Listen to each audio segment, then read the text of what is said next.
Well, it's been a while since we recorded new episodes for Revival on the Air today, and that's going to change.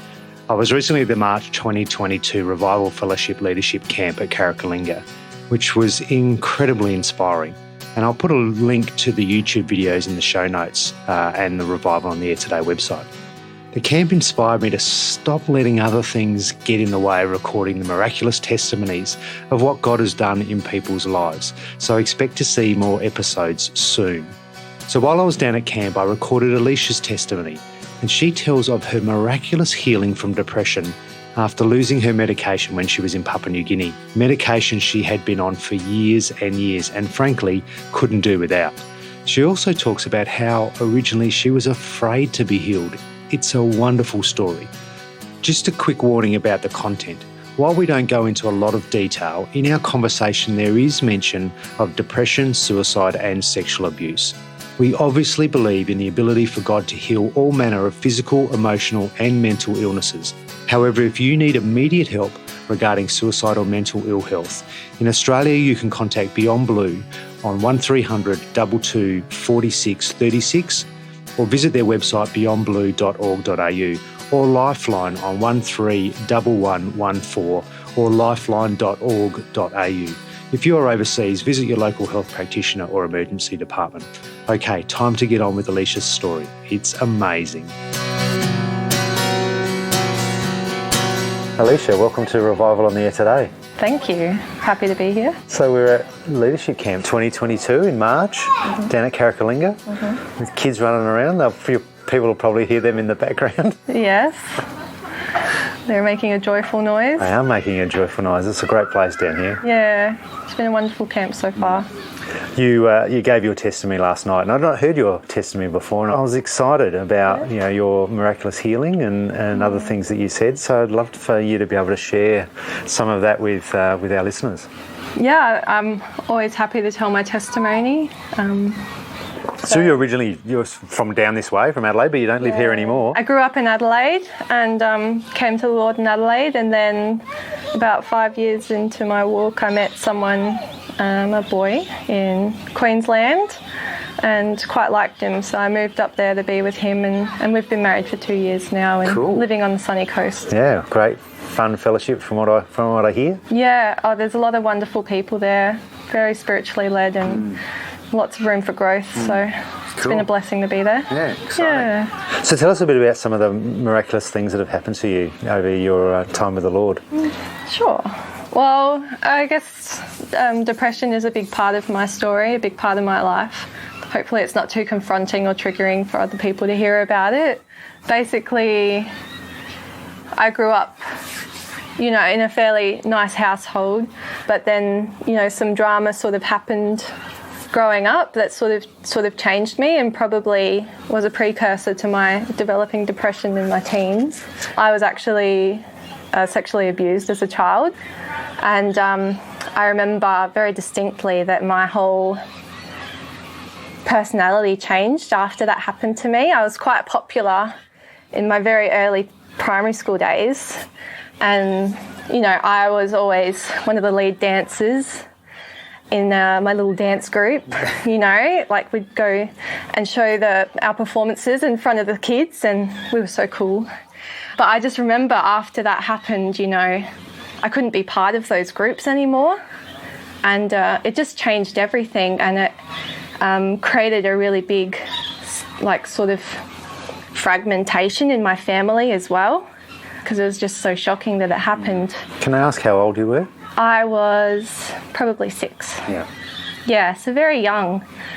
And it's just interesting how much it changed me. And I remember people, my friends at school, treating me weird as well because I was acting weird, and they said, "What's these big bags under your eyes?" because I wasn't sleeping. It was just, and I felt so weird, and I couldn't be a part of that anymore. Anyway, that situation resolved, but it wasn't addressed, kind of thing. So then you just keep on going on, and then a year later my father developed paranoid schizophrenia, and he took his life. Wow. So then my mum was a single parent. So I think that was sort of the start for me, sort of like all these things happened and it was hard and I couldn't get along with people how I used to. It's a lot for any child to do. Yeah. It's unreal. So I think I was 8, Yeah. maybe, when my father passed, 7 or 8. But this sort of set me up for this sort of idea, you know, life's hard. So then in high school, I was sort of, you know, doing okay.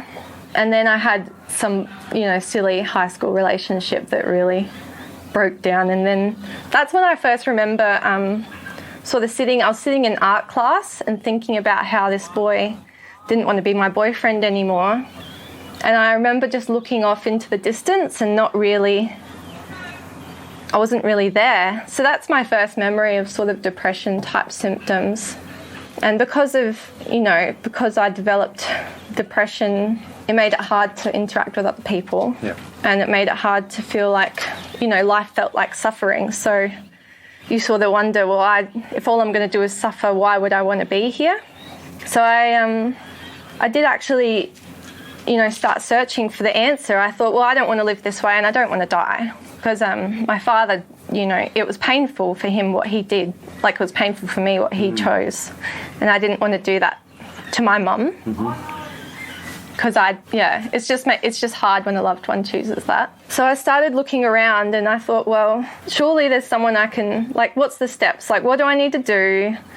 The world sort of tells you, you're free. You're free. Pick what makes you happy and do that, and that's okay. And no one can tell you it's wrong. If you think that's what makes you happy, do that. Like, no one has a right to tell you what will or won't make you happy. Go out, explore, figure it out. Find your own path. Yeah. And I thought, oh my goodness, that's a big responsibility. I barely have enough time to get my schoolwork done, you know. How am I supposed to have the time to figure out what's going to make me happy? So I started looking around, you know, like money, careers, family, relationships. I thought, you know, well, let's look at marriage. And I looked at how much divorce there is these days, and I have friends whose parents are divorced, and it really caused the whole family to suffer. And I thought, well, I don't really want to start a marriage if it's just going to end and you're worse off for even starting it at all. Yeah. So I thought, okay, well, that's a bit no hope. And I looked at careers and I thought, well, doctors and lawyers, like, they're like out there saving the world and earning all the money and going on the holidays. And then I looked it up, and out of all the professions that exist, they've got the highest rate of depression. And I thought, well, obviously that's not working out very well for them. And they've also got one of the highest rates of divorce as well. So I thought, well, that's kind of no good. And then you look at famous people, they're all overdosing and divorced and just going off the rails. And I looked around and it was so weird. I just could not find anyone whose life I wanted. So you were doing all this research to try and find what the answer. Yeah. The answer. I would have been probably 16. Yeah. Yeah. Just trying to figure out what to do. And I couldn't find anything. One of my friends ended up inviting me to go to her church, so I decided to go there. Yep. And think, well, I just thought, well, surely religion, Christianity couldn't have survived this long if there wasn't some truth to it, so I'll explore that. Maybe God's true. And I was there for quite a long time, and I came out believing that God was real, but not having anything to prove it. I remember asking someone, I said, well, you know, if someone asks me, prove to me God's real, how do I prove it to them? And they said, you can't. That's what faith is. Believing in something that you can't prove. And I remember thinking that's ridiculous. I was like, if God's real and almighty and powerful, why is it that he can't do something to indicate that he's there? And I ended up leaving that church over some social dispute. There was some, and then there wasn't the love of the brethren there, you know. There was some sort of misunderstanding, and everyone it was so awkward they couldn't reconcile with me. It might have been my fault that we couldn't reconcile, but I just thought God's not here. Then after that, my brother, Nick, he was 29 at the time, and I was in uni. Older brother, yeah. My older brother, Nick, yeah. He had a motorbike accident and broke his neck and became quadriplegic. And it's through that circumstance that me, Nick and my mum were saved, because Nick's friend was a neighbour of Pastor Tony, who's at Gawler. Yeah. And Pastor Tony had prayed for Nick's friend. Nick's friend needed a knee surgery. Mm-hmm. Pastor Tony prayed for him, and whatever the problem was completely healed, and he didn't need the surgery anymore. And Nick's friends just thought, oh, that's great, and just went on his way. Never went to a meeting, never wanted to be baptised, or never wanted to know God. But when Nick had this healing need, Pastor Tony was the first one his friend thought of. Yeah, right. And Pastor Tony, interestingly, I'm going to give you the long version of everything. Completely fine with the long version. So Pastor Tony, he was actually a bit fed up. Apparently he really wanted some revival. And he'd got fed up and said to the Lord, I'm not getting off my knees until you give me a witness. And so he was on his knees when this friend knocked on his door. Pastor Tony got off his knees. How can I help you? Oh, I want you to come pray for my friend. And that's praying for Nick? Yeah. Yeah, okay. So Pastor Tony started witnessing to Nick. Every week he'd go in once a week. So Nick was in hospital still at this stage? I think he was in the rehab facility. Mm-hmm. He was in intensive care for a long time on a ventilator. And it's miraculous that he was able to get off of the ventilator at all. But yeah, I think he wasn't allowed to visit Nick while he was in ICU. I think it was afterwards when he was in rehab. And Pastor Tony said to Nick, I'm going to come every week until you tell me to go away. And you shouldn't have made that promise, because he was fulfilling it for a year. I reckon Pastor Tony would be pretty stubborn. I reckon he'd stick to that. Do you know what? I think he's been visiting Nick every week for the last 9 years. Yeah, right. Nick was so not interested, but could never tell him to go away, because there was that little seed of doubt. Yeah. Maybe Pastor Tony's true. Right, yeah. So about a year later, so it's been a year of Pastor Tony coming every week for a year. And my depression got a lot worse, because I'd decided that if I got really, really skinny, I'd be happy. Yeah. And then I got really skinny and I wasn't happy. And it was like the tipping point, and my depression got 5 times worse. Had to quit uni. I couldn't go to uni. I remember once Mum said, this is ridiculous. Of course you can go to uni. She sat me down in front of my laptop to do my assignment, and I just did that blank stare thing where you just can't concentrate, you just can't do. You just sort of, it's almost trance-like. It's so weird. And did your mum know about the depth of your depression? I don't think she realised until I became incapable of living a normal life. Once I couldn't go to uni and I couldn't go to work, it all sort of happened at once, you know. And then, of course, I was drinking a lot of alcohol as well, because I got to this stage where I couldn't cope with the sadness, and I wanted to die, to stop being sad. But I didn't want to do that to her. And so the only way was to get my mind off it was to inebriate myself. Yeah. And I think that went on for a couple of months. It was, I hate to think what I was like, because I can't remember a lot of it. It would have been very depressing to watch. And Mum was quite, felt quite helpless, because with my dad, when he had mental health, she tried so hard to help him, but she couldn't, and she knew it was going to be the same with me, that there's nothing in her power to do to save me. And so she said to Nick, you got to save Alicia. You got to take her to the meetings. This is something that only God can do. So I'm not sure if Mum had some sort of faith in God already. She must have. But she just said, this is last resort stuff. Nick, you've got to take her. Tried everything else. I better try this God thing, see if it's real. Yeah, it must have been something like that. And then she said to me, Alicia, Nick's really suffering, he's quadriplegic, he can't do anything, there's no future for him, like he's having a hard time, and you need to help him get to the meetings to find hope in his life. So she put it on each of you to help the other. Good mum, isn't she? Yeah, that's clever. So I went to help him, he went to help me, we weren't going for ourselves. And the first meeting I showed up to, it felt like coming home. It was the weirdest sensation. And one of the things that stuck out to me was, we're not just preaching our ideas, it's not man's ideas, it's the word of God. Everything we say is in this book that God wrote, God inspired. And I thought, well, I believe in God. I do think that God is real, but I just want to hear from God. Like, I just want God.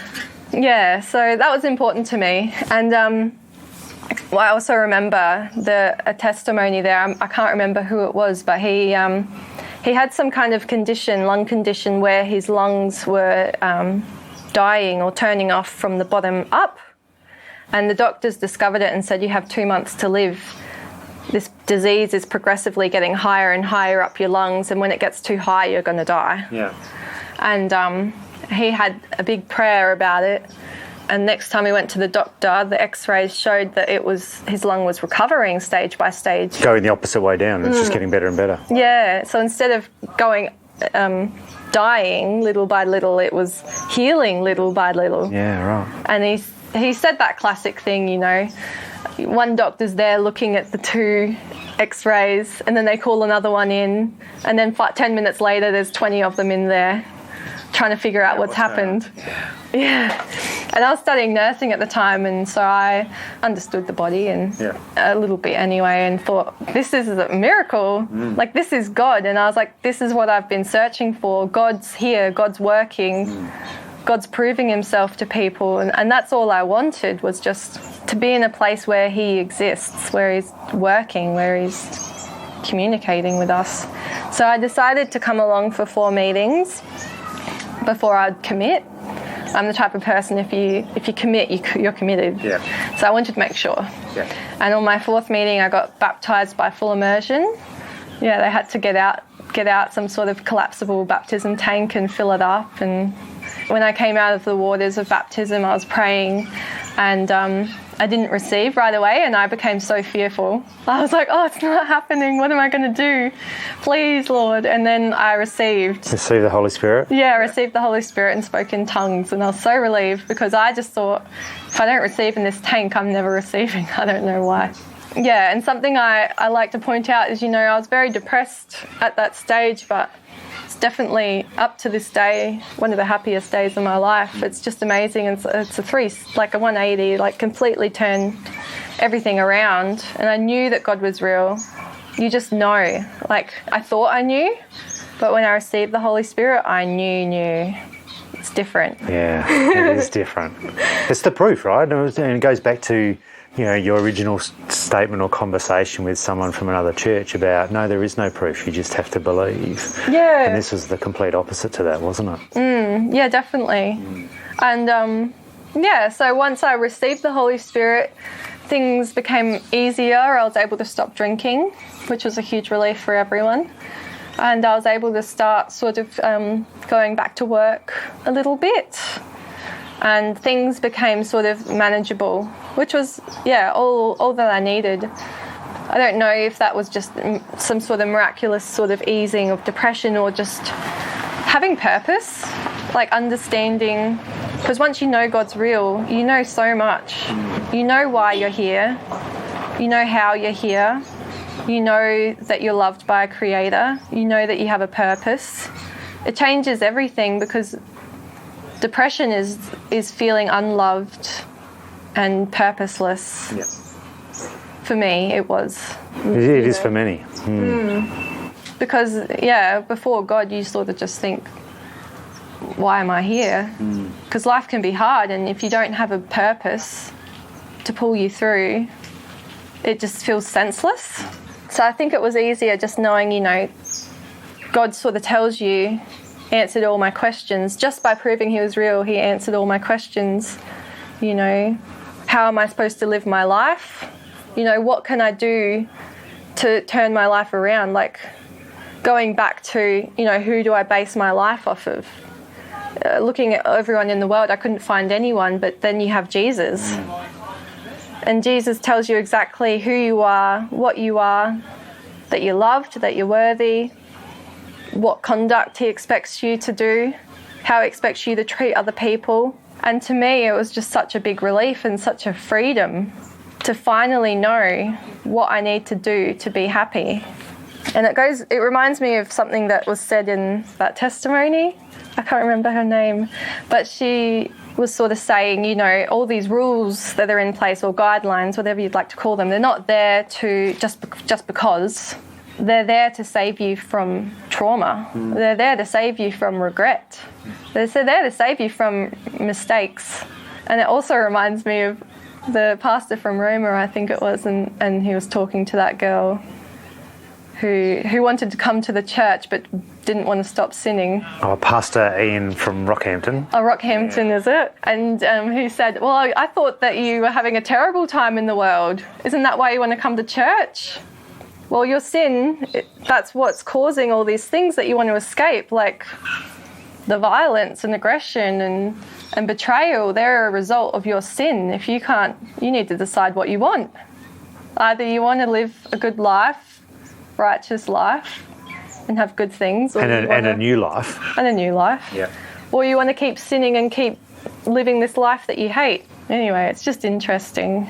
I think there's just such freedom in having a roadmap provided for you, so you don't have to make mistakes. Because there's so many things said in the Bible that you shouldn't do that I did in my teenage years, and definitely regret all of them.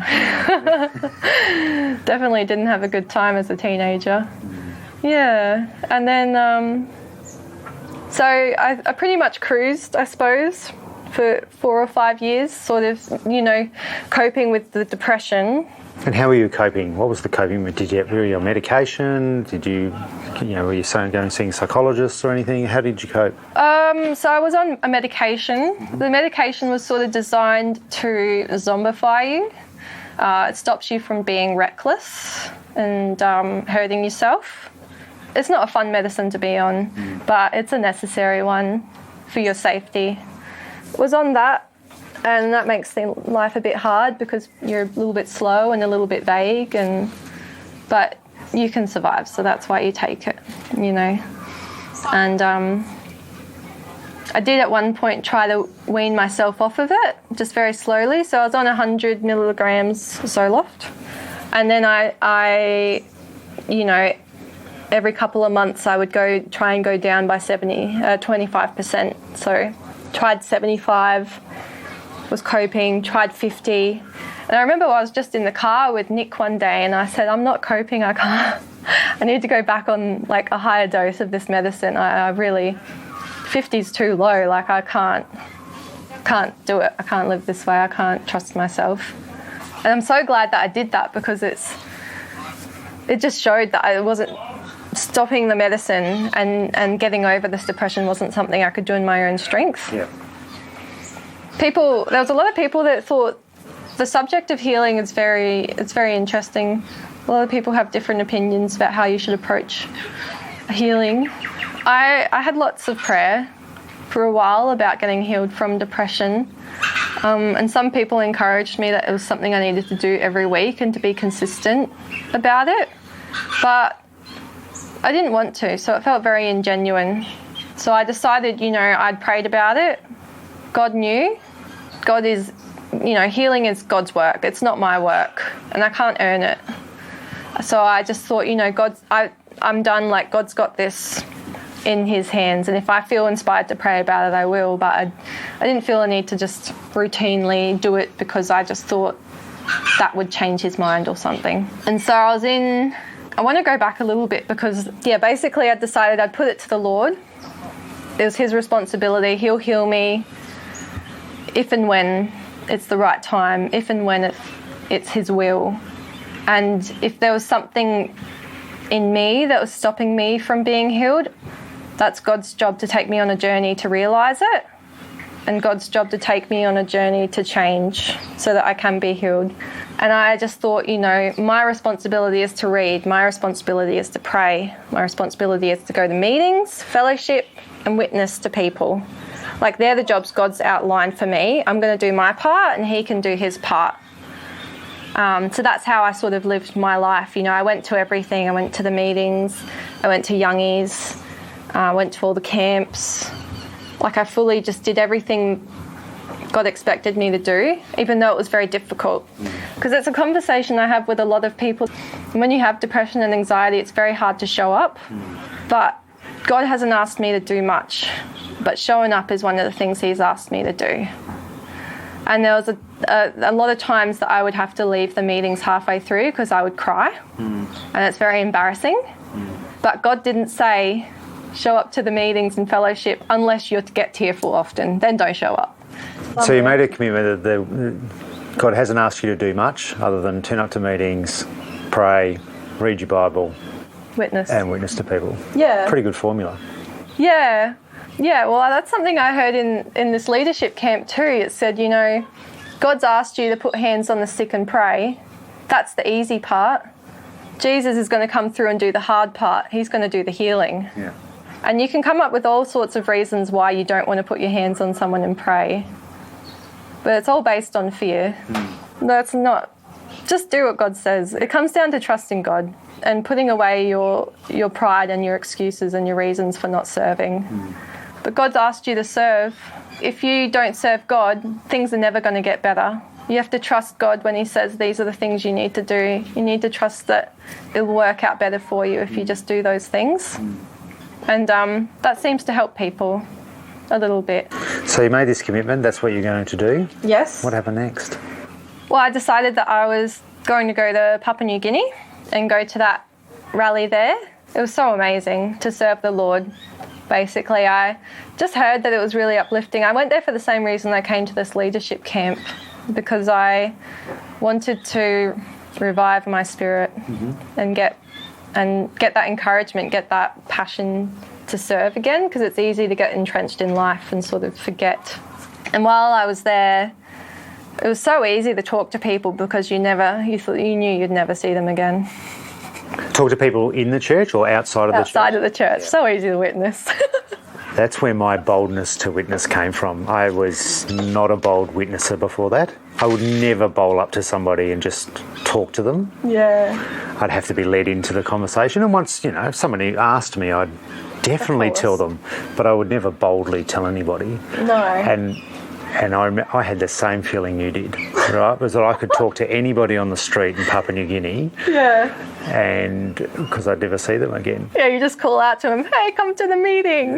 Yeah. You want to be saved? Yeah. When I got back to Adelaide, I made a commitment to the Lord and I said, if you give me the opportunities, I will boldly speak. Oh. And I reckon within a space of a week, I was down in a coffee shop where I frequented it every day, actually multiple times a day. I was a bit addicted to coffee at the time. And there was this guy on the sort of at the end of the counter, a customer, sort of complaining about his life and all his problems.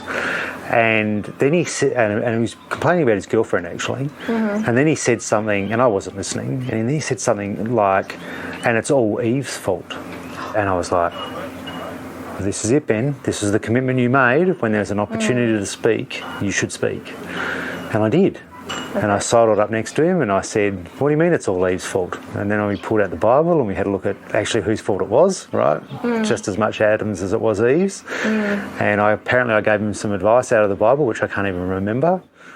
And a week later he came to me and said that worked, and we got talking and he ended up getting baptised and Spirit-filled. Oh, wow.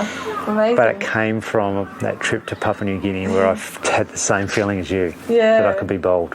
Oh, that's wonderful. And it's just like God's just shown you, yes, this is how you get it done. Yeah, exactly. Oh, that's so good. So you're in Papua New Guinea, being bold, talking to anybody on the street, I imagine. Yes, yeah, anyone that looked at me, I was like, You're going to hear something now. But, while I was there, I lost my medicine for depression. Wow.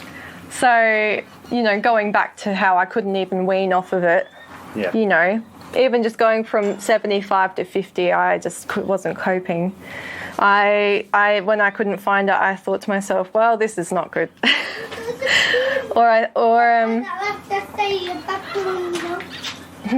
Bye. See you, Parker. Wait, why are you recording with what? So we're recording, we're telling, come here.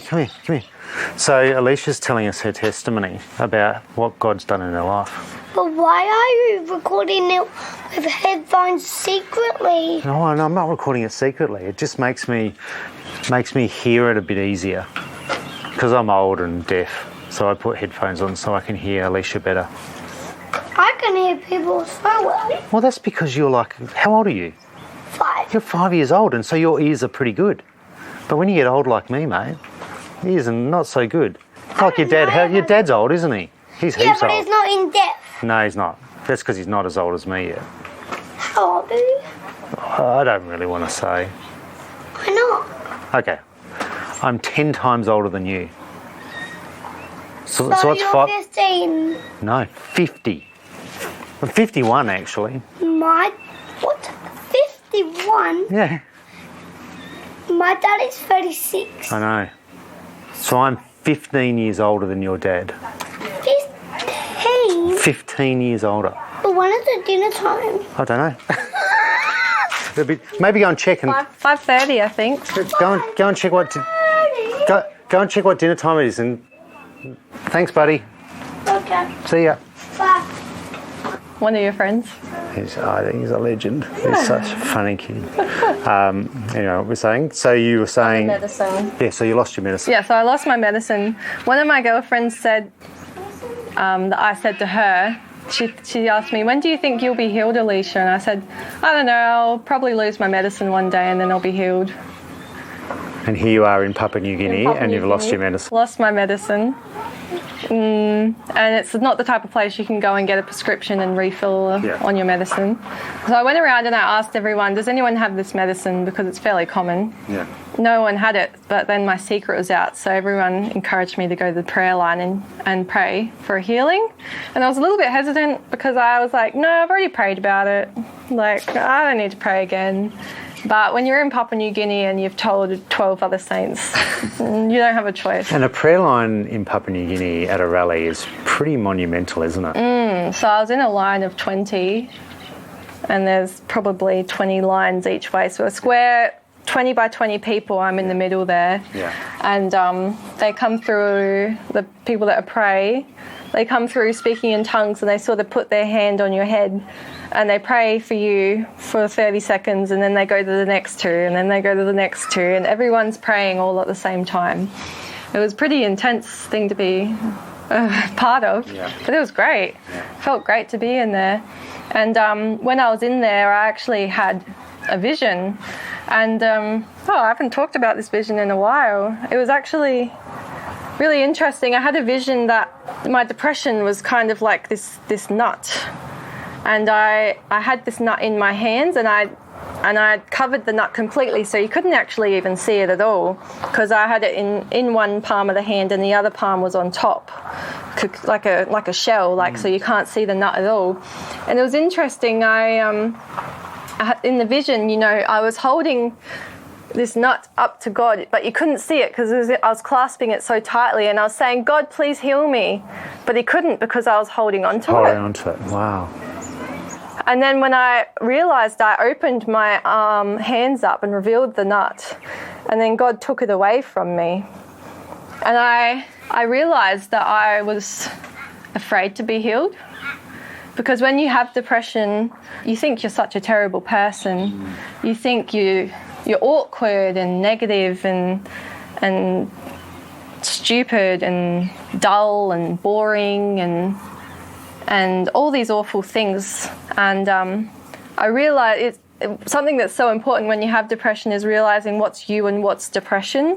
Because depression makes you dull, it makes you negative, it makes you boring, it makes you anxious. But somewhere deep down, subconsciously, I did believe that I was fearful that I would be healed of depression, and all of those depression symptoms or qualities would actually just be me. Yeah. I was so afraid I'd be healed and it would be revealed that I actually was a terrible person. Wow. And I realised, it's something that's so important when you have depression is realising what's you and what's depression. Because depression makes you dull, it makes you negative, it makes you anxious. But somewhere deep down, subconsciously, I did believe that I would be healed of depression, and all of those depression symptoms or qualities would actually just be me. Yeah. I was so afraid I'd be healed and it would be revealed that I actually was a terrible person. was like... And so you realised all of this in the prayer line? Yeah. Yeah. And this is what I was trying to say earlier. God took me on a journey to realise something that allowed me to be healed. And I'm so glad that I didn't try and figure it out myself. And I'm so glad I didn't waste my time condemning myself for not being able to realise it by myself. Because God led me to PNG, and he led me to a frame of mind and a position where he was able to reveal that to me. Yeah. And then I was able to be healed. Amazing. Like, that was God's job to heal me, and he came through. Like, So tell me about the healing. When did you realise you were healed? I feel like I realised something had happened in the prayer line, and then the next day when I woke up, because it takes about half a day for me to feel the withdrawal symptoms of the medicine. Yeah. So practically that same day that I was in the prayer line, it was dinner time, and I realised I felt actually better than ever, which is the opposite of how I should be feeling, because usually half a day without that medicine, I start feeling very paranoid and reckless and reclusive. Yeah. But I was feeling actually quite sociable and calm and just enjoying Papua New Guinea. And so I just didn't worry about it. I thought, I don't think I was ever worried about how I'd go in Papua New Guinea. I just knew the Lord would get me through. But I was just like, wow, God's definitely getting me through this. Like, I'm going to be fine. I just knew I was going to be fine for the trip, because if something was going to go wrong, it probably would have gone wrong by now. Yeah. So I just claimed that and told people, I'm feeling great. And then when I got back to Australia, I wanted to be responsible, and so when I got back to Australia, I said to the Lord, well, thank you so much, Lord, for getting me through that trip. That was very, life-saving, miraculous, incredible. And how long between when you lost the medication to when you got back home? 5 days. Yeah. Yeah, which is definitely long enough for things to go very wrong. But so when I came back, I sort of said, Lord, thank you for that. And I said, I want to be responsible. So if I get a single symptom of depression once I'm back in Australia, I'll go straight back on that medicine, because I need to be responsible. And I said, if I get even a single symptom, I'll go straight back on the medicine, because that's the thing to do. That's the right thing to do. That was 4 years ago. Mm-hmm. And I haven't had a single symptom of depression since. Praise the Lord. So then, amazing. After a week being back in Australia, I sort of started telling people, I'm healed. Yeah. I'm definitely healed. It's not come back. Yeah. Definitely claiming the victory. And, some of my friends cried when I told them, because they knew how hard it was for me to suffer. I bet they did. Yeah, I bet they did. Yeah, so definitely a miracle. No withdrawal symptoms at all. Just snap healed of depression. It's just impossible. It's interesting telling some people that haven't had depression. They just say, people aren't in the Lord. They have never had depression. I tell them and they say, I'm so glad you chose to be happy. They don't get it at all. I think unless you've had medical training, or unless you've been through mental illness yourself, right? And whether that's anxiety, or whether that's depression, or whether that's PTSD or whatever, unless you've actually been through something yourself, it's very, very, very hard to understand. Yeah, 100%. Yeah, or unless you've got a loved one who's been through it. And so when you think back to the 16-year-old who was going, maybe laughs about career or being married. Oh no, that marriage thing, that's just a road to disaster, right? These marriages end up in divorce. And here you are, married yourself a few years later. Yeah. So I actually met Daniel the week before I got healed of depression. Wow. Which is really interesting. Yeah. Probably good timing. It's not easy to be in a relationship when you've got mental health issues. So. Yeah. Yeah, but definitely, it's amazing. That I always had the potential to be the person I am now. Yeah. But I could never have done it without God. God gives you the ability to be the person you knew you were always supposed to be. He just unlocks it for you. He just makes it possible. That's cool. Yeah. Thank you so much for telling your story. That's okay. Thank you. Wasn't that amazing? I wish you could see the joy on Alicia's face when she's talking about it, but you can certainly hear it in her voice. It doesn't matter where in the world you are or how broken your life seems, God can change your life. We would love for you to reach out to us if you'd like more information about how God can do this and how you can have love, joy, peace and purpose in your life. Send an email to podcast@revivalontheairtoday.com. You can also follow us on social media. We're on Instagram and Facebook. Just search for Revival on the Air Today. To listen to the other amazing recorded episodes, we've got, I think, more than 60 so far. Just scroll down the page on your favourite podcast app or visit the website revivalontheairtoday.com. I hope you join us again. Until next time, God bless.